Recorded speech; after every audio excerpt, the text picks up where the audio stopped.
Hey y'all, welcome back to part 2 of this powerful interview with Pastor Alton Dixon. Enjoy. A whole lot of good nuggets. A whole lot of good nuggets in the things you just said. Mm-hmm. So at this point, you're in Dallas. Mm-hmm. You found a church home. Yeah.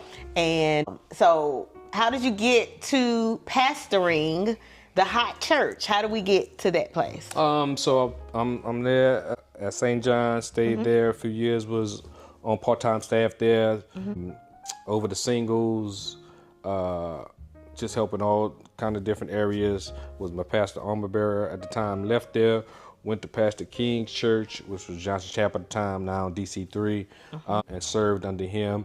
Learned a whole lot of things from both of them, just leadership, organizational skills, systems, ministry. Would go with Pastor King armor bearers, would go with him when he go preach. Just seeing what he went through and trying to go from where they were at on Hampton and actually say remodel, but he built a new church basically. Going from remodeling to building a new church, just that whole process of him still having to come through ministry. Then he was single at the time, so having that dynamic downloaded into me still pastoring. So all those things was just so helpful. And then one day I got a call. It was Demeric, and he said, "I need you to come preach at our church." I said, "What church is that?" He told me the name of the Faith Chapel Community Church.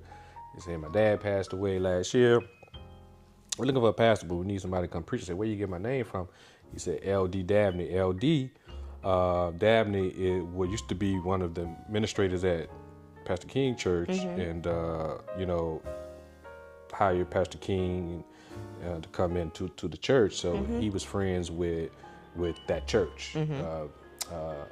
First Lady Mentrell McLeod and LD are best friends. He was friends with Pastor McLeod too. So they asked him, do they know anybody? And from what I understand, Neva, his wife, said, "Oh, Alton would be a good fit." Yeah. So that was a story they told me. And so they recommended my name, gave my name. Demeric called me. Well, the problem was the day he called me, that Sunday, I was going home from Mardi Gras. Oh, okay. And so I was like, I'm going home. I got tickets for Mardi Gras. I don't think I can come preach. He was like, "Man, pray about it." It's like, "No, I don't want to pray about it. But you say, "I want to pray about it. I want to go to Mardi Gras." Yeah, I want to go be a part of the debauchery and sin. He said, "I want to go be a part of debauchery and sin." I want to go party. And you want me to come and preach? Yeah, what? I don't want to preach this weekend. So he was like, "Man, pray about it." And I was like, okay. So I hung up the phone. It was a Tuesday night. I didn't pray Tuesday night. Woke up Wednesday in my prayer time. God said, "Why you ain't pray about what the man on the phone asked you to pray about?" It's like, "Cause I ain't going." He said, "But did you ask me?" I said, "No." I said, "God, you want me to go?" He said, "Yes." I said, This can't be my life. Like, wait a minute. Because God, you can say all day, but your life is not your own. He would test you. Yeah. He's talking about, "Use me, Let's Lord." see. Okay. I know you done blow plane tickets, your family, everybody think you're going. You got a hotel, because this is before Airbnb. You got a hotel. You got all this, but scratch all that. Scratch all of it. You going, what's going? I'm like, Lord. You need to be down there. You was going to go down there and get in trouble. Boy, I was so sad. I walked in that church so sad. I don't know how they didn't know. Yeah, that whole weekend was bad for me. I don't know how they didn't know. Yeah, no. I didn't know. I didn't know what I was gonna do. And I walked in there that Sunday, and I think I preached "Who Do You Think You Are?" and talking about the prodigal son. When he told his father, "Give me my share of the estate." And it was 11 people there. And the next Sunday, after I preached, they was like, "Hey man, we want you to come back." Next Sunday, they had 20 people there. They want you to come back next Sunday. Had 25 people there. Okay. Yeah. And so after month 2, they was like, hey, we want you to be the pastor, but we got to vote on it. I said, well, I want to know who you got to vote. Is somebody else I want to know? He said, no, the person that was supposed to come back and pastor from out of town, he said the church is too small, he not coming back. Mm-hmm. So, but we got to vote. I said, well, before you vote, let me pray about it. So told Pastor King, prayed about it. Mm-hmm. Took me a couple of weeks, came back, because God had given me the House of Transformation to start. Mm-hmm. Right? I didn't know when, but I was farming and putting it together. Mm-hmm. My idea was I'm a suburban pastor. I wasn't a hood pastor. That church was in the hood. so like, I don't know if this is you calling it. Hood enough. Yeah, I wouldn't. Yeah. Don't get me wrong. I'm from New Orleans. I got hood in me. You got some hood in there. Yeah, but I'm a suburban pastor. Oh, okay. Yeah, okay. I'm for the suburbs. Oh, okay. Yeah, I can go get the hood. You ain't for the hood. But we trying to bring them out. So they were smack dead on Ledbetter in the hood. Right across from the YMCA, Pastor Gregory Church, and they was using that church, and I was like, I don't know. This I call. So I prayed about it. God says yes, but God says yes, you're gonna move the church. So I moved the church. Told him, if you elect me pastor, before you elect me, tell him we moving to Lancaster. Mm-hmm. I said, well, you got a place? I said, no, but God told me it's moving, so I got to go find a place. Mm-hmm. So I said, I don't have a place now. So they elected me pastor. We stayed there 2 months. Installation was July. Got elected in May on Mother's Day. How ironic was that? Come on. Yeah. Come on. Mother's Day, 2015, I was elected at pastor. Second Sunday or third Sunday in June. I'm sorry. It was the fourth Sunday in July. I'm sorry. Was my installation. Pastor King did it. By that time, we moved to Lancaster Seventh-day Adventist Church. Became the pastor of Faith Chapel Community Church. And we grew from there so much, maybe to like 120, that the pastor of the Seventh-day Adventist Church came back and said, y'all got to pay $5,000 rent. Like, what? We don't have $5,000. You know, we grew from 12 to 120, 125, but we don't have $5,000. But I think he saw the growth and was like, I need y'all to get more money. Yeah. So at that time, the superintendent of schools, Dr. Michael McFarland, had joined the church from Lancaster, and he went to the school board and voted ordinance in so we can use the middle school auditorium. And so we moved there. Then we started growing more. That's when you came. We was in the auditorium there, Lancaster Middle School auditorium. Then we had to move from there because they was building a new middle school, so they was tearing that down. And so Lancaster had National Day of Prayer breakfast, and I was sitting next to Pastor Epps, Omar Epps, who pastors in DeSoto and Cedar Hill Community Church, missionary. And I think he was a speaker. I had got him to speak for it. And the pastor of First Baptist was sitting across the table from us. And so I was like, Pastor Epps, you know of a church we need a church to go to because we got to get out the auditorium. He said, you in Lancaster, right? He said, your church right there. I said, what you talking about? He said, the First Baptist pastor sitting right there. I said, oh, I ain't never thought of that. So I went and talked to him, and he says, oh, that's funny. The guy who was pastoring the church, he just got elected. He just told me yesterday he was leaving. So I went back to Pastor Epps. Pastor Epps, did you know that the church was pastoring, that was there, the black church was leaving? He said, oh, I didn't talk to him or anything. God just told me to tell you that, go ask him. Mm-hmm. And so it's crazy because if I had waited one more day, and Pastor told me this afterwards, the next day after this, 20 people came in. Wow. So if I'd have waited one more day, if I don't listen to Pastor Epps or if Pastor Epps don't tell me, and I find this out later, we probably don't go to get that church. The mere fact that I had came first, I was first in line. So talked to them. We wound up going there in 2018, I think. Got married in 2017. Skipped over that. Yeah. So I met Mona Ricks, and We got married in 7 months, almost 8 months, and we were together 3 years. It was, for me, something that changed my life in a sense was because she was so helpful with ministry. She was a minister. So she helped with the church, she helped with ministry. And, I felt like we was able to do some great things together. Support wise, she was a great support. Loved her family, everything. She was a good fit. I feel like, especially at that particular time. We got divorced in 2020, basically because I felt like, at the time, we were both at a point, I felt like, where as much as we wanted it to work, I felt we just was in two different places. And that hurt so bad for me because I just can't speak for her, but for me it hurt because I wanted a marriage. I wanted to work. And of course, I feel like nobody don't get into it talking about I want to get divorced. I'm hopefully Right. But I wanted it to work, and I didn't see that happening. So that was crushing for me. We was having so much success ministry wise. We had got up to almost 175 like, at one time. I remember in 2019 or 2018, I can't remember. We gave away those bags. It's still on Facebook. To the kids for back to school, those faith.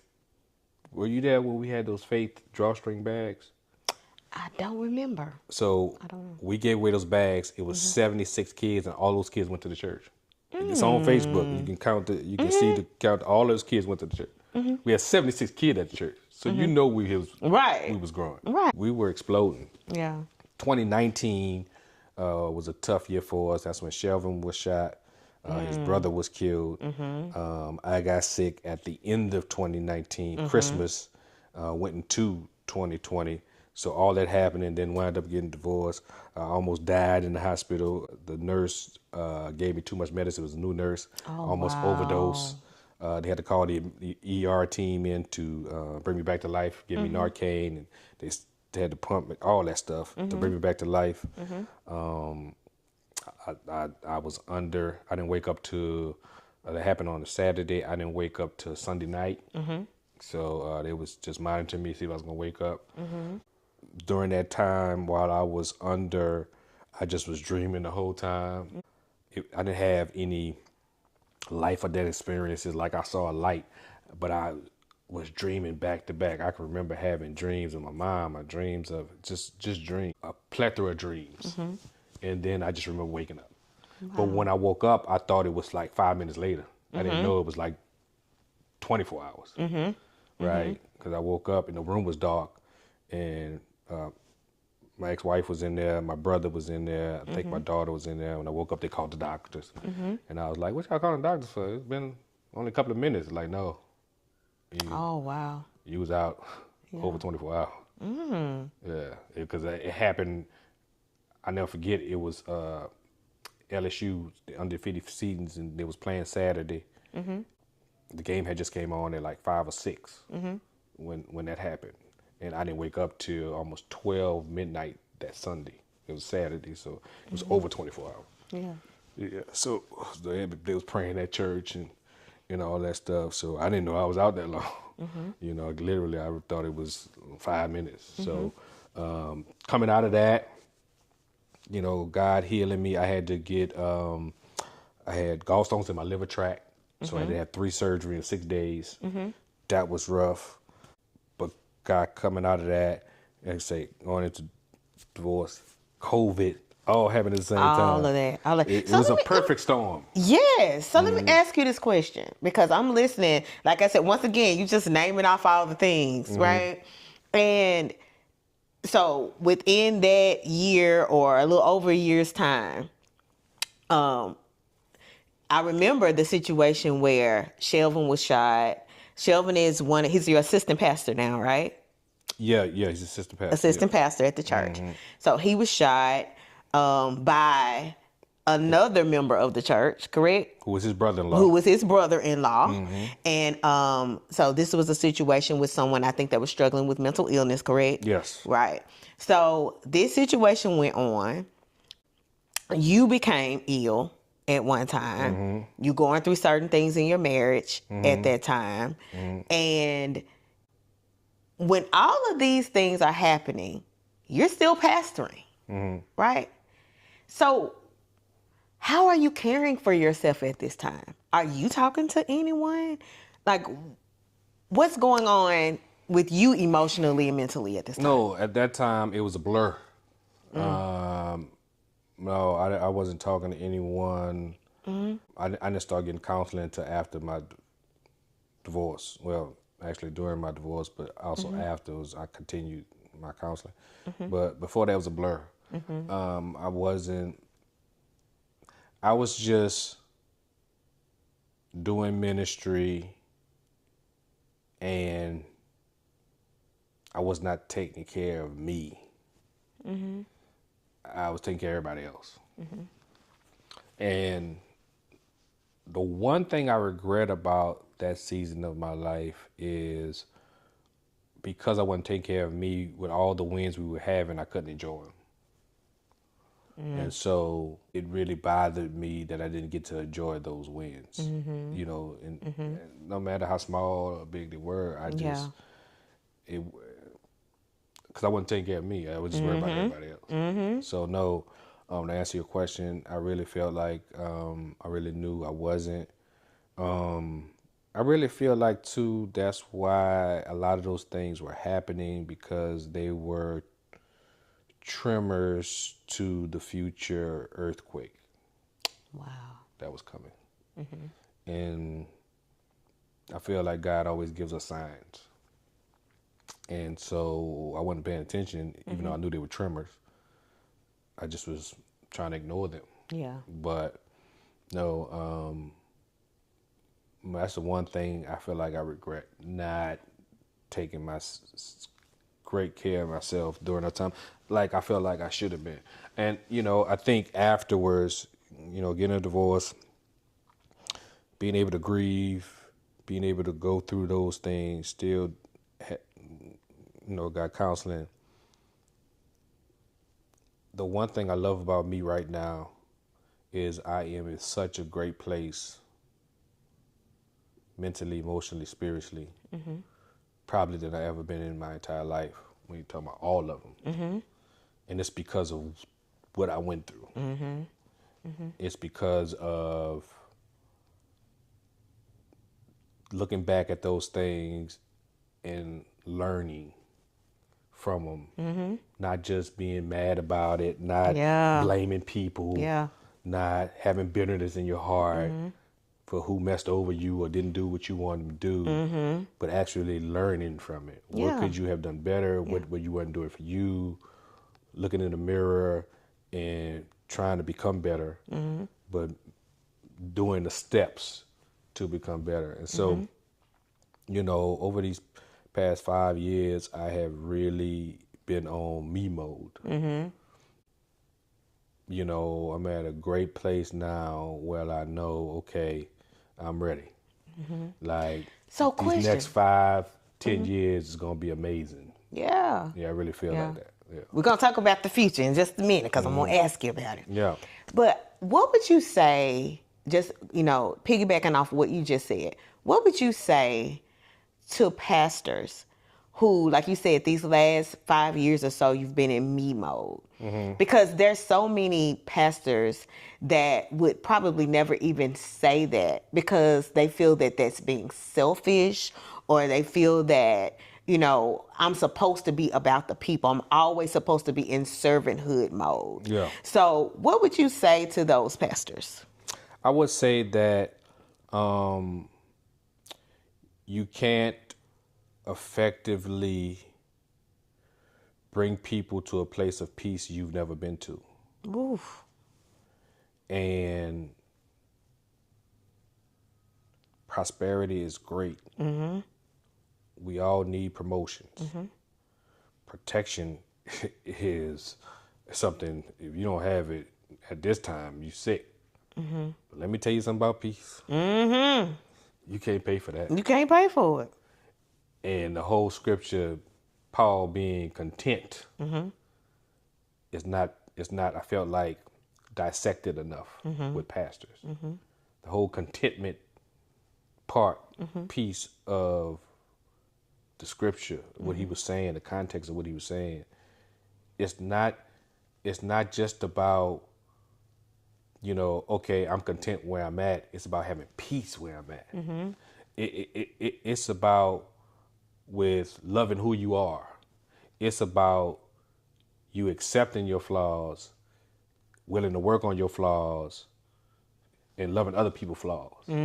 It's about just having that peace and understanding to know that whatever you go through, you're in his hands, you're in his will, and you're not afraid to walk this walk. And you're not afraid to love. You're not afraid to sacrifice. You're not afraid to give, because you're so worried about you don't have relationship PTSD. You don't have ministry PTSD. You see what I'm saying? You don't have work PTSD because you're at a level of peace. So you're not worried about the bombs that may go off and the earthquakes that may happen. You're just focused on what you're called to do and how you're called to do it at a level of peace you never had before. Yeah. And so I would tell pastors to minister to yourself. Don't neglect you. Don't neglect, your mental peace, your mindset. Don't neglect going to the spa. Don't neglect getting a massage. Don't neglect saying no. Don't neglect taking days off for no reason. Don't neglect not feeling like you have to preach every Sunday. Don't let people make you feel like you gotta always be there, or you gotta always be preaching, or you gotta always be. You can be at church and maybe give somebody else opportunity to preach, or you can just not be there. But I'm saying those are all things that help with your peace, help with your taking care of you, and you got to do that. If you don't do that, now you become a ticking time bomb that when it blows up, you're not only hurt those around you, family, friends, but you can demolish your ministry. And then if you demolish your ministry or hurt your ministry in any kind of way, now there are lives you're going to have to answer for. Right? Because, those people you were held accountable for. You don't want to do a damage you're going to regret, because when you have to answer for it, you're going to have no answers. Right. Yeah. You see what I'm saying? Yeah. That's a different kind of damage. See, you can damage something and be like, oh, yeah, I'm sorry, I did that. I was doing this. Then you have another time damage like, I didn't mean to. I was trying to. Yeah, you didn't mean to, but they still hurt. Yeah. You didn't mean to, but they still not left church. Yeah. You didn't mean to, but they still not. You see what I'm saying? Yeah. So, again, we don't realize the consequences a lot of times to not taking care of ourselves. Yeah. And how it can bleed over and go into so many other areas that can take us to a place we don't want to be. I was watching on social media the trial for the lady who shot the pastor. You heard about that? In Memphis. Yeah, in Memphis. And the one thing I thought was, beyond everything that was said, was he wasn't taking care of himself. People say, well, he just was selfish. He was cheating. He was doing all that. But the root was something inside of him internally he wasn't taking care of. And it bled out in that. And look what it caused. Yeah. Now he's gone. His wife is a widow. This woman's going to jail. You know what I'm saying? Yeah. And we don't realize the consequences to not taking care of me. Yeah. You see what I'm saying? Yeah. The consequence to not taking care of you can be deadly. We just think about health as in blood pressure and cancer, but we don't think about health as in mental, Yeah. spiritual. Yeah. Especially when you're a leader. Especially when you're a leader. Yeah. So I brought up this point Sunday while I was preaching. A lot of people, church-wise, pastor-wise, hate on me because I'm single. This is what I mean by that when I say hate. They ain't gonna join the church because I'm single. They don't ask me to come preach because I'm single. Not realizing the level of consecration it takes to do what I do. You hating on me, but you know what it takes to do this? Do you know the places I don't go because I'm single? Do you know the women I can't talk to on the phone because I'm single? Do you know the people I can't be around because I'm single? But you hating on when I'm single. You don't realize the level of sacrifice I'm doing because I'm single. I'm not even gonna speak on some churches you can go to where the pastor's not single, but the person not safe there. I'm not even gonna talk about that. Yeah. That's right. We ain't gonna get into that discussion right. because we're gonna go into a whole tangent. And I don't want to be found guilty of down in the church on social media because there's enough of that. Okay. Right.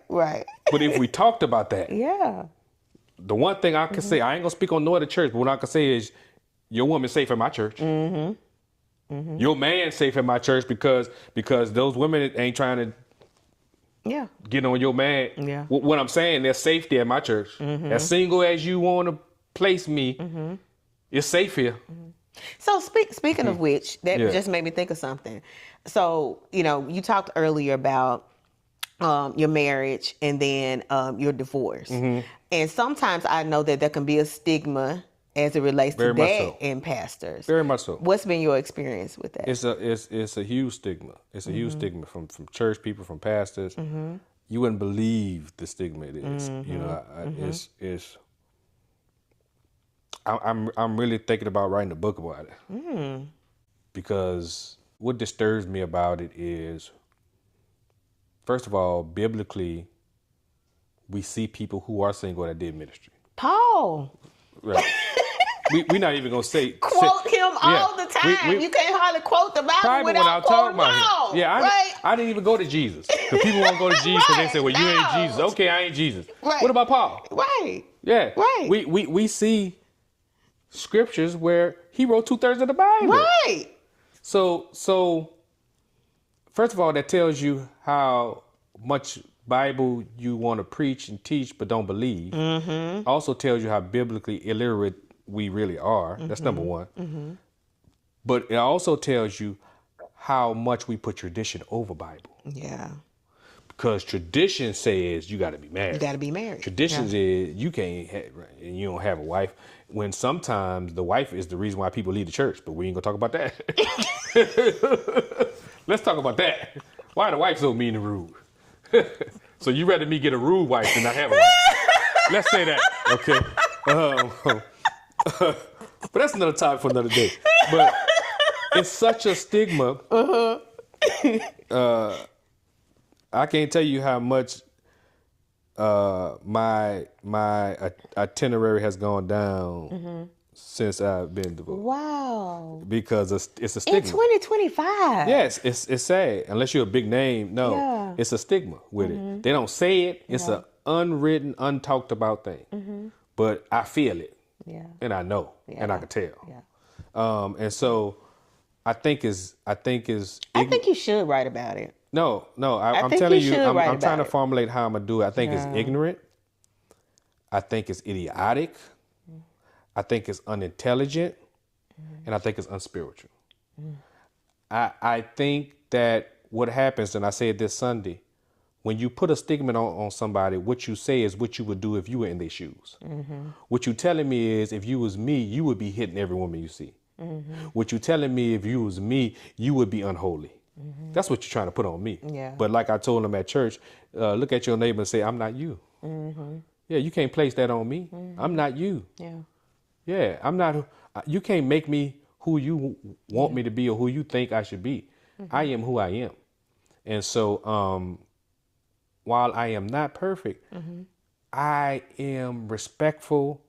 I understand I'm responsible. I understand the value of my leadership call and who I am and what I do.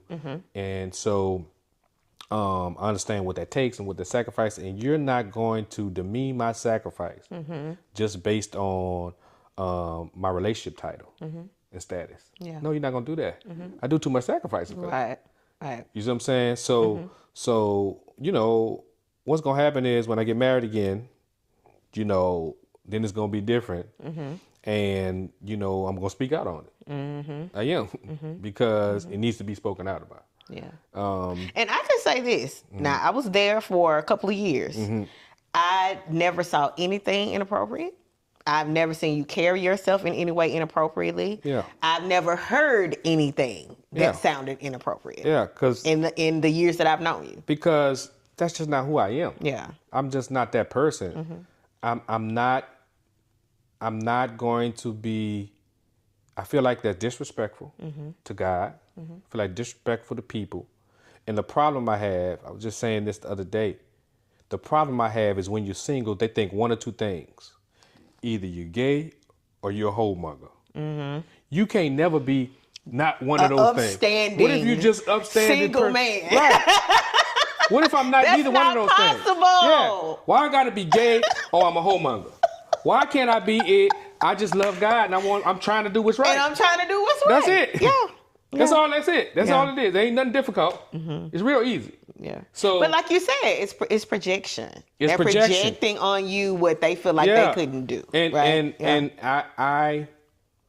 I make sure that, you know, I just try to live my life in a way, single or married, like I'm respectful and I love God. That's how I live my life. Now, as a single man, have I dated and do I date? Yes. I remember they tried to blast me on some social media page about dating a woman. Negro, I can date. I'm single. What you think? You think you put a married pastor on there? Like, how you think you hurting me? I'm single. Can date. Somebody came on a post. A woman came on a post actually said, "But he's single. What's wrong with him dating?" Right. And they deleted her post. The devil's stupid. Like, what are you talking about? They didn't say I hit nobody. They didn't say I raped nobody. They didn't say I molested nobody. They didn't say I drugged nobody.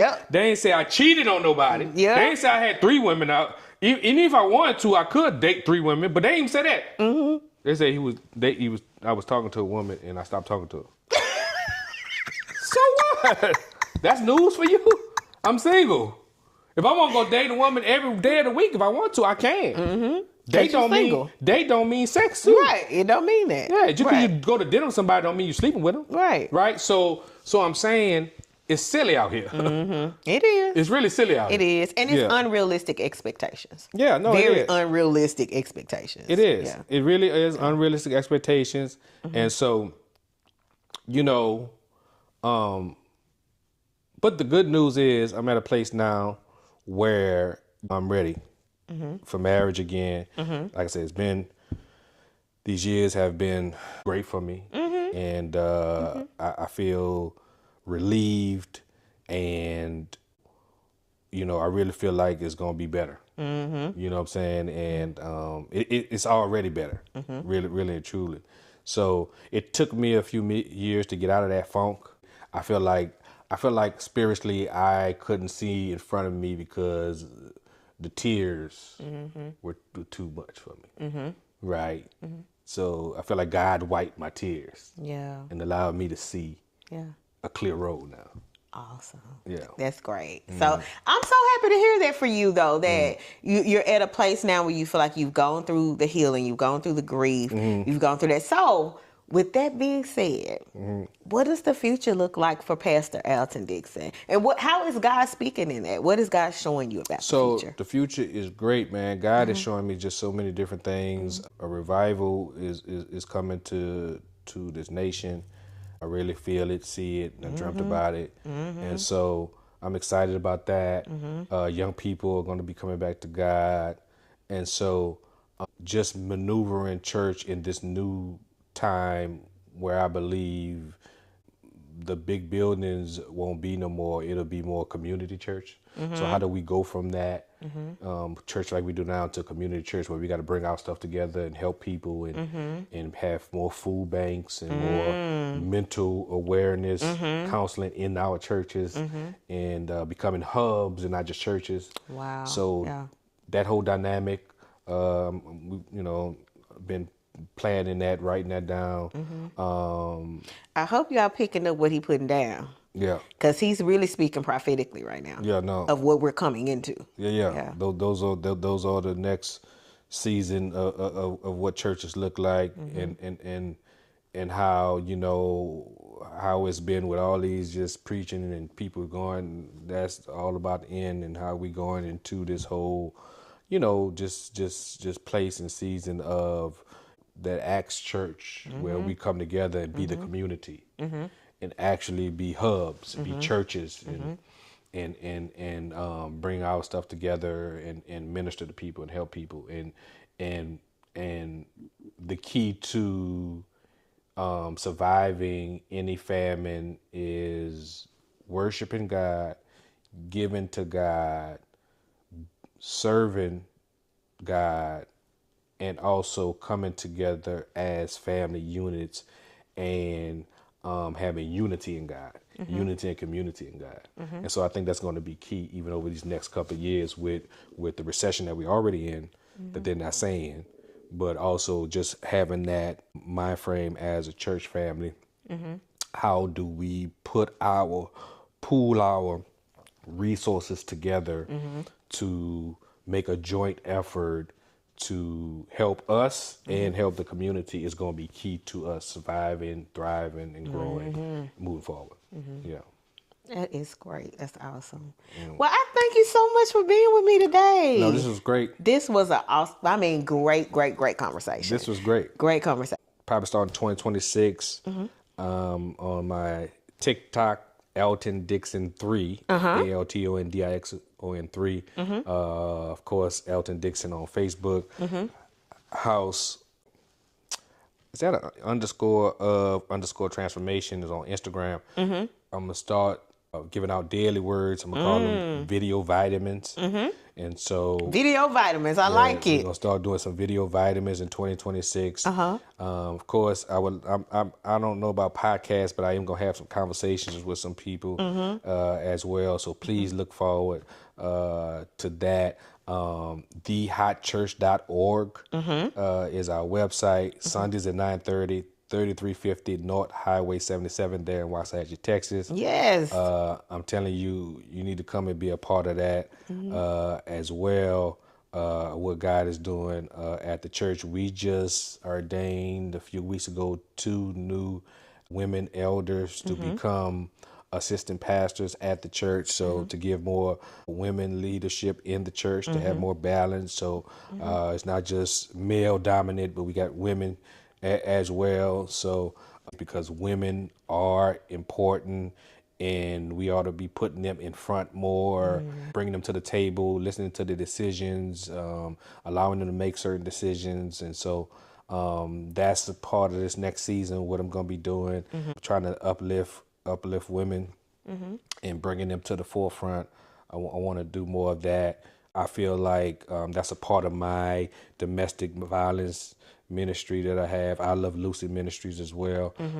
Is not only ministering to a domestic violence survivor, but over here saying a person who may have never experienced it or have not experienced this, but to lift them up and so they don't even come to this point. Yeah. Because if they realize who they are, they'll never get into that. You get what I'm saying? Yeah. They realize how powerful they are and where they should be. So again, all those things are what I'm probably be doing in the future, and so I would love for you to be part of that. Yeah, and all of his social media will be linked below, so you all can go to his page and find out everything that's going on with Pastor Alton Dixon and the House of Transformation Church and the I Love Lucy Ministries. Yeah. Yes. So again, thank you so much. Now, normally at the end, I tie everything in a biblical bow.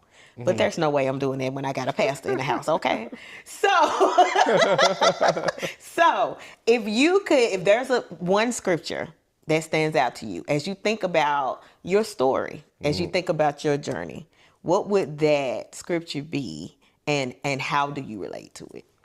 So first, let me say this before I even say that I want to thank you for who you are, and I'm so grateful for your courage, your confidence, and your spirit, because you moving here to Dallas, it was very courageous. I mean, your mother, your father, you grew up in church, was there, and you came here and you stepped out of your comfort zone, and you are flying high and just doing so many great things. I mean, just think about, since you've been here in 2016, from just worship to where you were working at, as far as the school district, to having your own counseling. I mean, that's amazing in that amount of time, the impact you've already made in a huge city. So I want to give you your kudos, even to this podcast. For you, God has so much great things in store for you, and that He hasn't forgotten about you, and that you are a gem in the kingdom. So I want you to keep going. I want you to keep having faith. I want you to keep thriving and keep dreaming big, because the sky not the limit for you. You bigger than that. And so I just wanted to give you that tidbit, and make sure that I deposit that into you today. Thank you. Thank you so much. To answer your question, I would like to say my favorite scripture is Romans 4, 21, and it just talks about Abraham having faith in the promises of God. Just basically saying that he believed what God had promised, it would come to pass. Is what Romans 4 and 21 says. So that's how I live my life, that if God promised it, it's going to come to pass. So now I don't worry on the promise. I just focus on what He said. Because if what He said, it's going to come to pass. And my life has been a testimony that everything He has said has come to pass. Wow. And so I know I have things He has told me, I have dreamt, seen, that hasn't come to pass. I'm just excited to see that future and what is coming, because I know if He said it, it's going to come to pass. Yeah. And so I would just encourage you today, don't get caught up in where you are, in what you see, in what's going on in the world. Get caught up in His word, because His word is reality. And if you get caught up in His word, the Bible, and His words to you, you will have a calm and a peace to operate in the midst of chaos. And so that's been my anchor. Yeah. Remembering what He said, even so much so too, I write it down in the journal and write it down on different pieces of paper, just to be able to pull it out when I need it. God, you said this, and I remember you said this. I can't wait for this to come to pass. I thank you, because you see what I'm saying? Yeah. And so when you start operating in the what I call the world of word, you will realize that the world don't matter as much, because you're focusing on His word. Oof. Yeah. And so if I had to leave you with anything, or leave you all with anything, I would leave you with that. Yeah. Focus on His word, not the world. Ooh. Because it's That the was word good. that's going to bring you out of everything that you're in. That is good. And oh my God, and it's so timely for where we are now. You know, because we definitely don't want to focus on the world. Yeah. We want to focus on the word. Yeah. That's what we need to do. Sure. So thank you again, Pastor Dixon. Thank you so much. This was amazing. This was just amazing. Yeah. So thank you all for joining us on today. Please remember to like, comment, and subscribe. And we will see you in our next episode. Thank you so much. Much love and many blessings. Bye-bye. Love y'all.